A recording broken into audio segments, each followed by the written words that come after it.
deputada, um grande abraço do ministro Padilha, que represento aqui. Agradecemos bastante a oportunidade de estar aqui presente. Meu colega de governo federal, o Igor, que fez uma ótima apresentação. E eu queria me dirigir a todos assim, com muita alegria. É claro que o governo federal, a gente representando o governo federal, falamos por todos os brasileiros e assim devemos nos preocupar. Mas é com muita satisfação que a gente tem a oportunidade de falar com o próprio Estado, com as lideranças do nosso próprio Estado. Então, isso é sempre confortador, né? Fazer as duas coisas ao mesmo tempo, falar com os brasileiros, mas especialmente falar com os paulistas e com os paulistanos, que com tanta convivência, né, com tanta intensidade a gente convive. E gostaria de fazer uma saudação coletiva a todos, mas gostaria de selecionar um casal super simpático, que é o Zé Ivo e a Maria Helena, que eu gostaria de saudar o plenário através desse simpático casal, que são grandes parceiros políticos do mandato do ex-deputado federal Alexandre Padilha, mas que, acima de tudo, são pessoas que estão na linha de frente aí há décadas, né, contribuindo aí para a organização das coisas, das nossas demandas, das nossas necessidades. Então, fazer uma saudação especial a eles aí. Bom, pessoal... Põe mais perto o microfone. Eu queria começar dizendo o seguinte, ter tanta gente aqui representa, acho que, na verdade, algumas coisas, tem um significado muito especial ter tanta gente aqui. É claro, que é imediato, é a capacidade de organização que a deputada mostra nesse sentido. Consegue trazer aqui para o plenário pessoas de todo o estado de São Paulo e com uma variedade de temas, né, de entidades que percorrem vários temas importantes para nós. Então, isso é claro, uma representação imediata e visível. Mas é claro que representa uma outra questão, que é o terceiro setor no Brasil. O terceiro setor no Brasil, o Igor acabou de dizer, traz milhares de entidades, algumas centenas de milhares, né? Só na capital, 50 mil entidades só na capital. Então, isso, acho que também aqui a gente encontra essa expressão, além da capacidade de organização do mandato da deputada, representa a demanda que a sociedade tem por solucionar, por trazer resoluções para temas que são quase que permanentes entre nós, né? Então, isso acho que é bem sensível também. Tivemos um período aí um pouco ruim, né, bem ruim, para que isso pudesse andar. Houve aí pelo menos 4, 6 anos aí de total, de muitos obstáculos para que as entidades pudessem ter caminhos aí. E eu queria dizer o seguinte, é claro que o terceiro setor representa um pouco de uma parceria do Estado com entidades para solucionar questões que nem sempre o Estado tem condição, a prefeitura, os governos estaduais, o governo federal, nem sempre tem condição de tocar propriamente. Então, as parcerias fazem sentido dessa maneira. Porém, eu acho que pensar dessa forma seria pensar de uma maneira absolutamente burocrática. Olha, vamos lá, transferimos recursos, vamos lá, transferimos apoio e tudo está resolvido. Eu acho que a gente tem aqui uma oportunidade de, a partir desse ano, ir recuperando um passado que a gente já viveu, que não é esse diálogo, essa parceria do terceiro setor com o governo, não representa só um aspecto burocrático. Acima de tudo, na minha ótica, acima de tudo, representa a organização da sociedade. A organização, a capacidade da sociedade, das entidades, se organizarem e poderem ser propositivas, ser decisivas na condução das políticas que são desenvolvidas, das políticas públicas que são desenvolvidas. Eu acho que é esse o grande segredo que a gente tem que impulsionar. Não só uma parceria onde eu busco recurso, não só uma parceria que eu busco apoio, mas, acima de tudo, aquilo que eu possa buscar, capacidade de organização, capacidade de perpetuação e força dessas entidades. No Brasil, a gente tem o terceiro setor, representa 6 milhões de empregos diretos. tudo bem, 6 milhões em tantos milhões de brasileiros. Essa capacidade de trabalho é muito próxima da capacidade de trabalho do agronegócio. O terceiro setor, ele é superior à indústria automobilística, essa porção é superior à indústria automobilística e está pau a pau com o agronegócio. Então, e tem uma representação junto ao PIB muito expressiva também. Quase 4,5% do PIB brasileiro tem relação direta com o terceiro setor. Então, essa força, né, a gente não pode desprezar. E eu diria, insisto, né, a gente encarar esses números de maneira burocrática, sabe, não me parece ser a melhor abordagem, né? Então, acho que iniciativas desse tipo, como a gente está vivendo aqui, acho que servem como impulso para que outros movimentos semelhantes, outras reuniões semelhantes possam organizar daqui por diante, não só na capital, não só no estado de São Paulo, mas por todo o país. Eu acho que é um caminho que estamos inaugurando aqui, né? É começo, quer dizer, para muitos é a continuidade, a vida não mudou, mas para o governo federal ainda estamos ali nos primeiros passos do governo federal. E é muito salutar, já logo desde saída, já logo no começo do governo, a gente poder ter essa aproximação com tanta força e tudo mais, né? Bom, então, dito isso, eu queria dizer mais em relação a como é que a gente pode, como governo federal, afinar essa parceria, né? Como é que a gente pode tentar traduzir isso em ações mais práticas. O Igor apresentou as linhas gerais de funcionamento da Secretaria da Presidência da República. E eu gostaria de fazer o mesmo em relação ao Ministério. É que tanto a Secretaria da Presidência quanto a Secretaria das Relações Institucionais, elas têm status de ministério, mas têm esse nome de secretaria. São ministérios que têm o nome de secretaria, mas têm o mesmo status de ministério. Então, eu queria apresentar, porque a Secretaria de Relações Institucionais é um ministério que tem dois perfis básicos, né? Dois pilares básicos de ação. Um pilar é esse que vocês veem todo dia na TV, certamente todo dia na TV, que é o ministro Padilha fazendo articulações junto à Câmara dos Deputados, junto aos senadores, junto aos governadores, procurando lá dar conta da tramitação de projetos, da liberação de recursos e assim por diante. Essa é uma tônica que sempre existiu, independente do momento onde esse ministério, em que governo, né, independente do tempo em que esse ministério existiu, e com os nomes, também foi um ministério que sofreu várias mudanças em nomenclatura, mas independente do tempo e da nomenclatura que tivemos, essa foi uma característica básica sempre permanente do Ministério. Essa relação com o Parlamento, essa relação com os governadores, basicamente. Porém, o que traz de novidade esse novo formato, é o outro pilar, como eu estava dizendo, que é o Conselho de Desenvolvimento Econômico e Social e Sustentável. Conselho, até eu estou atrapalhado com a sigla aqui, Conselho de Desenvolvimento Econômico, Social e Sustentável, CDES. Esse conselho é uma novidade.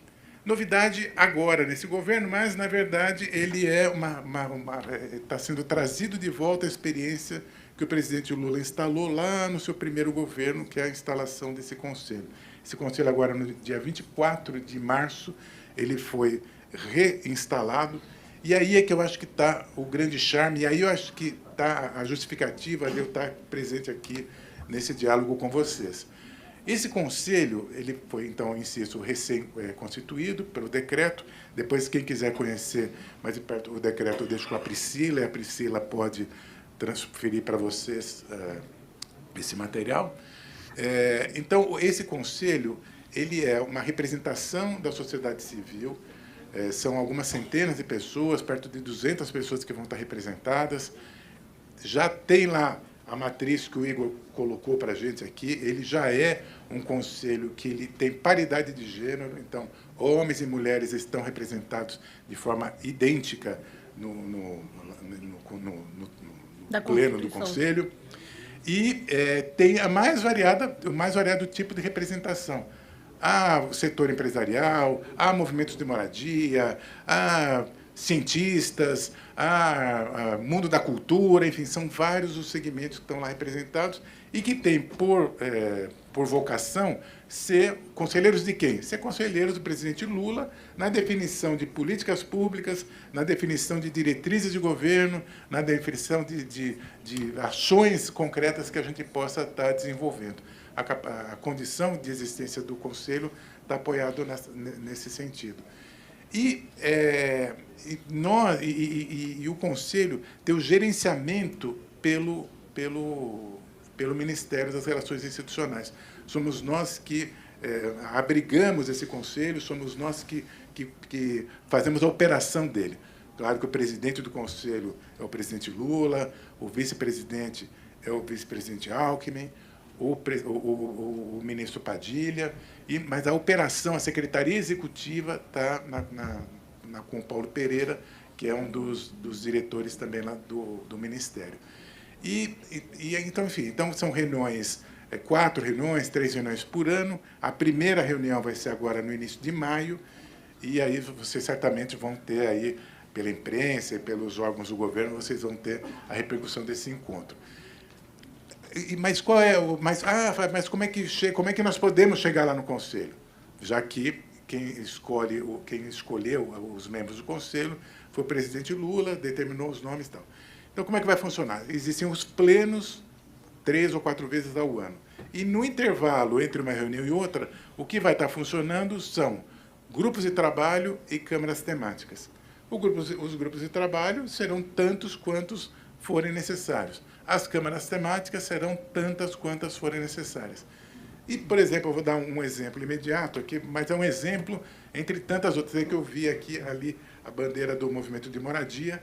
É esse o Movimento de Moradia? Atingidos por barragens. Não, desculpa, é que eu vi alguém com uma camiseta. Tem gente da moradia lá, ó. Tem gente da moradia, então. É que eu fui inspirar eu vi uma coisa e olhei outra, desculpe. Mas é que eu vi o pessoal com a camisa da moradia e me inspirou isso. Porque, por exemplo, vai ter o grupo de trabalho da moradia. E nesse grupo de trabalho da moradia, nós vamos procurar levar todas as demandas que não passarem pelo Pleno do Conselho, vão passar pelos grupos de trabalho, vão fazer os seus relatórios, vão formatar as suas demandas, e essas demandas vão ser encaminhadas para a avaliação do Conselho a cada reunião. Outros, mas a saúde é a mesma coisa, o meio ambiente é a mesma coisa, que, por sinal, são esses 3 temas, a moradia, a saúde e o meio ambiente, são, basicamente, representam, sei lá, quase metade daquilo que a gente está falando do terceiro setor. O terceiro setor é muito variado, é muito pulverizado, é verdade, mas 4, 5 temas são aqueles que dominam quase que a totalidade, quase que metade da organização dessas entidades. Então, nesse caso, a moradia vai ter lá sua cadeira entre os membros do Conselho, mas, ao mesmo tempo, os grupos de trabalho vão estar preparando material, levantando as propostas para que o Pleno do Conselho possa debater, possa avaliar e possa, enfim, indicar o presidente como um bom caminho.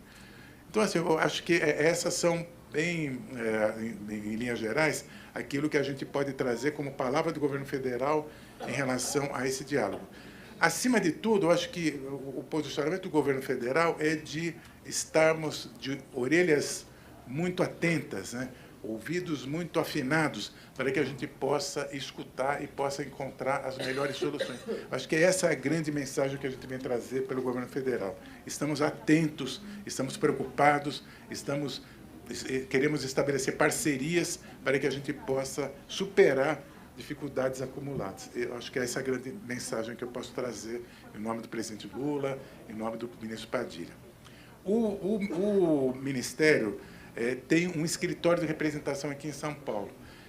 Pretendemos ter outros escritórios em outros pontos do país. Inauguramos com São Paulo. E é claro que não é à toa inaugurar em São Paulo.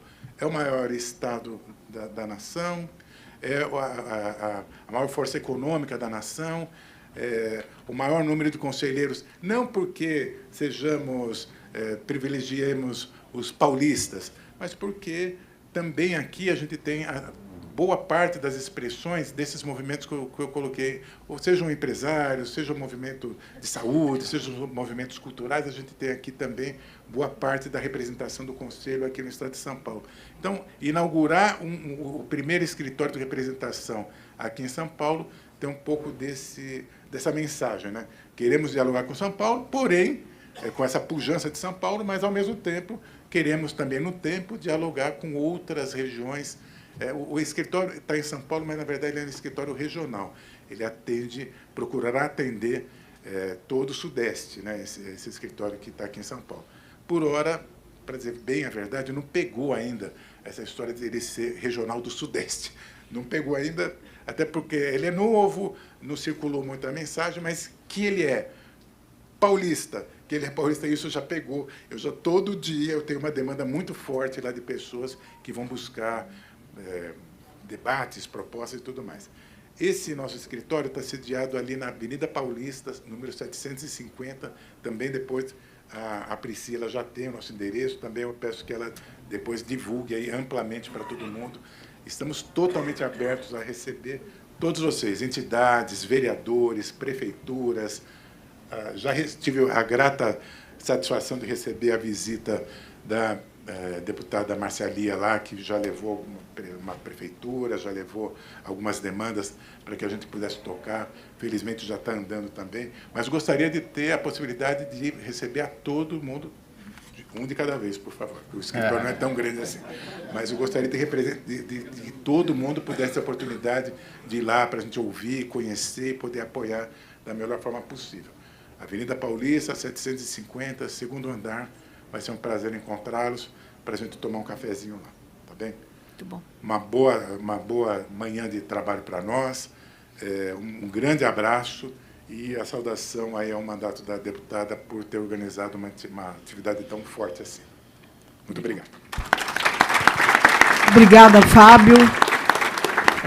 Eu penso que a abertura desse espaço que o Fábio está proporcionando para todos nós significa a possibilidade da gente organizar. Eu estou vendo aqui pessoas que trabalham a questão do acolhimento de mulheres em situação de rua, de drogadição, né, de abandono. Eu estou vendo aqui entidades que cuidam de pessoas com deficiência, entidades que cuidam de crianças, que tem de tudo, né? E eu acho que tem um espaço que alguém falou aqui no começo que nós precisamos disputar, o terceiro setor precisa disputar, que é o PPA participativo, o plano plurianual. É lá que as diretrizes para o orçamento do governo federal estarão estabelecidas. O PPA é fundamental. E se ele vai ouvir a sociedade, se ele vai nos ouvir e saber quanto de recurso nós precisamos para cuidar das nossas entidades, nós precisamos disputar esse espaço. Então, depois eu gostaria que o Igor ou o Fábio, que são dois representantes ativos, né, nessa questão da participação da sociedade civil, pudessem nos explicar como é que a gente acessa o PPA participativo. Porque nós vamos nos organizar a partir dessa plenária para entender como é que nós vamos disputar o recurso do governo federal. PPA significa o que é que vai ser colocado no orçamento do governo federal. Então, se nós entrarmos lá, se nós disputarmos espaço para que o terceiro setor tenha espaço para ser ouvido, a gente consegue melhorar o orçamento das entidades, a gente consegue dizer para o governo federal, olha aqui, nós existimos. Inclusive, também, nós estamos com uma agenda marcada para o ministro de Desenvolvimento Social, onde a gente vai conversar com ele, Igor, sobre a penúria que o terceiro setor vive nos dias atuais, né? Nós precisamos ter reajuste e o governo tem que disponibilizar isso no próximo PPA e na próxima lei orçamentária, né? Então, também abriu o canal de orçamento participativo. né? Nós nunca tivemos orçamento participativo no governo federal. A gente conhece experiências municipais, experiências estaduais de ouvir a população para o orçamento. A Assembleia Legislativa faz isso. A Assembleia vai até as regiões do Estado de São Paulo ouvir a população para que depois aquilo que a gente obteve do debate da população, do terceiro setor, dos aposentados, do pessoal da saúde, do pessoal da educação, a gente possa materializar isso na lei orçamentária. Então, agora, nós temos essa possibilidade também de disputar o orçamento do governo federal. Então, não é pouca coisa, é muita coisa. Se nós estivermos organizados, se nós conseguirmos, o grupo das APAES, que já é organizada, fazer uma proposta e a gente ir para dentro do PPA, para dentro do orçamento participativo, a gente vai conseguir, por exemplo, melhorar as condições dos recursos da PAI. E assim por diante, né? Das entidades que cuidam de mulheres, das entidades que cuidam de crianças. E eu tenho um outro espaço que eu acho que é fundamental que nós também ocupemos, que são as conferências. Nós vamos ter novamente o processo de conferências. Vamos começar nas conferências municipais, nas conferências estaduais, nas conferências regionais, estaduais e na Conferência Nacional. Eu acho que é fundamental. Aqui só tem liderança. Aqui só tem liderança. Aqui, todas as pessoas que estão nesse espaço são lideranças dos projetos que tocam, das associações, das cooperativas, das entidades que tocam. Então, gente, nós temos como conversar, nos organizarmos para que a gente possa participar do PPA, do orçamento participativo, das conferências e fazer com que a nossa voz e as nossas necessidades sejam ouvidas e sejam executadas. Porque não adianta só ouvir e não colocar no orçamento, né? Então, eu acho que é fundamental que a gente possa participar disso. O terceiro setor, como foi dito aqui, 4,5% do PIB é representado por vocês. Então, vocês têm uma importância muito grande. Mas nós temos que saber do nosso tamanho. Nós somos fortes. Se nós nos unirmos, nós temos capacidade para muita coisa.